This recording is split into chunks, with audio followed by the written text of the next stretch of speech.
दोस्तों स्वागत है आपका द एंशिएंट इंडियन एस्ट्रोलॉजर में। दोस्तों आज हम देखेंगे Shani in second house in मेष लग्न कुंडली। दोस्तों जब शनि दूसरे भाव में होता है तो उसका क्या प्रभाव होता है मेष लग्न की कुंडली में। तो देखिए दोस्तों, दूसरा भाव पहले हम बता दें आपको। दूसरा भाव धन, परिवार, वाणी और बचपन की स्थिति से संबंधित होता है। तो शनि जो कर्म, अनुशासन, धैर्य और न्याय का कारक है, जब दूसरे भाव में होता है तो इसका भी कुछ असर पड़ता है इस भाव पर।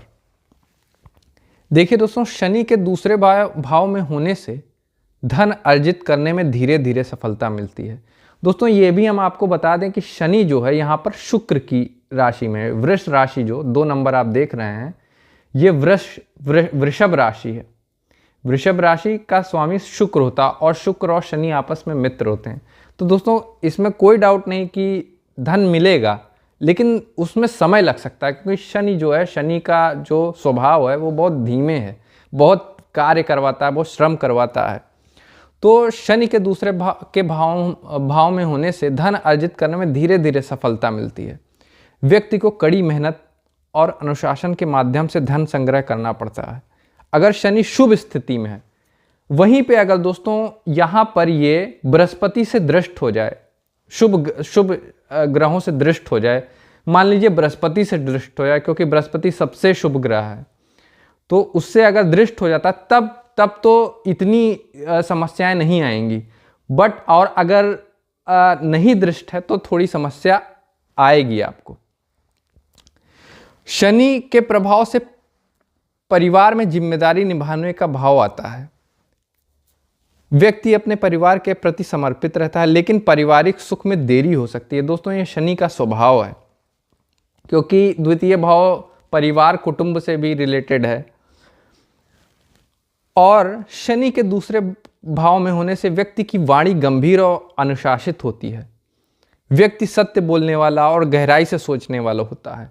मगर अगर यहाँ पर इस पर किसी पापक ग्रह की दृष्टि, यानी मंगल और कोई भी पापक ग्रहों की दृष्टि, मंगल जैसे पापक ग्रहों या और पापक ग्रहों की दृष्टि हो जाए, राहु या इस तरह की, तो फिर शनि की अशुभता जो है वो बढ़ जाती है, वो शुभ नहीं रह जाता उतना। तो वाणी कठोर हो सकती है, थोड़ी सी मतलब गाली गलौच वाली भी वाणी हो सकती है आपकी, जिससे रिश्तों में समस्याएं आ सकती हैं। अब देख लीजिए दोस्तों, शनि 3 प्रकार की दृष्टि रखता है। तो यहाँ पर शनि जो है पहली दृष्टि, तीसरी दृष्टि जो है वो चौथे भाव पे डालता है। तो चौथे भाव पर जब ये तीसरी दृष्टि डालता है तो चौथा भाव किससे रिलेटेड है? चौथा भाव है माता, घर, संपत्ति और भावनात्मक स्थिरता का कारक है। तो शनि की दृष्टि इन क्षेत्रों पर बाधाएं और देरी ला सकती हैं, और व्यक्ति को घर, वाहन, पैतृक संपत्ति, कठिनाइयां आ सकती हैं। मगर वहीं मैं फिर से बोल रहा हूं, चतुर्थ भाव पर अगर शुभ ग्रहों की दृष्टि हो जाए, बृहस्पति जैसे, गुरु की या शनि पर गुरु की दृष्टि हो जाए, तो इतनी अशुभता कम हो जाती है इसकी, इतना अशुभ नहीं रह जाएगा फिर शनि, फिर शुभता उसकी और बढ़ जाएगी। यदि जहां पर दृष्टि शनि डाल रहा वहां पर बृहस्पति जैसे ग्रह या शुभक कोई और शुभक ग्रह, चंद्रमा, शुक्र जैसे का दृष्टि पड़ जाए, तो फिर शुभता थोड़ी और बढ़ जाती है, नहीं तो फिर थोड़ी समस्या होती है। मात्र पक्ष से संबंध मध्यम रह सकते हैं। और 8वें भाव पे दोस्तों, यहाँ पर 7वीं दृष्टि जो है वो 8वें भाव पर शनि की पड़ती है। तो 8वां भाव आयु, गुप्त ज्ञान, अचानक होने वाले घटनाओं का प्रतीक है। शनि की दृष्टि से यहाँ जब शनि की दृष्टि पड़ती है तो जीवन में अचानक परिवर्तन हो सकते हैं। व्यक्ति शोध कार्यों में रुचि लेता है, लेकिन जीवन में स्थिरता आने में समय लगता है।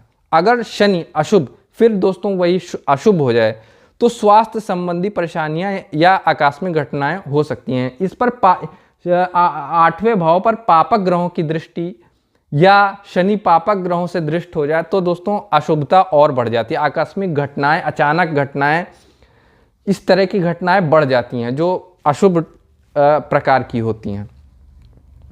और दोस्तों शनि की जो 10वीं दृष्टि होती है वो 11वें भाव पे पड़ती है। तो जब 11वां भाव जो होता है वो इच्छाओं, लाभ, इच्छाओं की पूर्ति और मित्रता से संबंधित है। शनि की दृष्टि जब यहाँ पर होती है तो लाभ धीरे धीरे मिलता है। बट आपको ये भी बता दूं कि यहाँ पर अगर बृहस्पति या और जैसे शुभ ग्रहों की दृष्टि हो जाए तो फिर इतनी समस्याएं नहीं आती, फिर शुभता और बढ़ जाती है। मगर अगर पापक ग्रहों की दृष्टि हो जाए तो फिर समस्याएं होती हैं, या सिर्फ शनि की ही दृष्टि हो तब भी समय लगता है लाभ होने में। मगर अगर शुभ ग्रहों से 11वां भाव दृष्ट हो जाए तो फिर शुभता और बढ़ जाती है और लाभ आसानी से होते हैं। फिर व्यक्ति को अपनी इच्छाओं को पूरा करने के लिए कड़ी मेहनत करनी पड़ती है। यदि अगर शुभ ग्रह से दृष्ट है तब इतनी मेहनत नहीं करनी पड़ेगी, मगर अगर शनि की सिर्फ दृष्टि और पापक ग्रहों की दृष्टि हो जाए तो फिर ज़्यादा मतलब मेहनत करा देगा। फिर शनि शुभ हो तो व्यक्ति दीर्घकालिक सफलता और स्थायी लाभ अर्जित करता है। अगर शुभ है, यहाँ पर शुभ ग्रहों की दृष्टि है और शनि पर भी शुभ ग्रहों की दृष्टि है तो फिर निश्चित ही लाभ मिलता है। शनि का थोड़ा ये है कि शनि थोड़ा धीरे धीरे चलने वाला ग्रह है तो थोड़ा समय लेता है, लेकिन अगर शुभ है तो निश्चित लाभ तो देगा ही। अब देखें दोस्तों, मेष लग्न की कुंडली में दूसरे भाव में शनि व्यक्ति को धन और परिवार के मामलों में धैर्य रखने का सबक सिखाता है। शनि की दृष्टि जिन भाव पर पड़ती है वहां अनुशासन और बाधाओं के साथ दीर्घकालिक सफलता मिलती है। दोस्तों तो ये था हमारा Shani in second house in मेष लग्न कुंडली। दोस्तों अगर आपको हमसे एस्ट्रोलॉजिकल कंसल्टेशन चाहिए तो आप इस नंबर पर हमें व्हाट्सएप कर सकते हैं। धन्यवाद दोस्तों।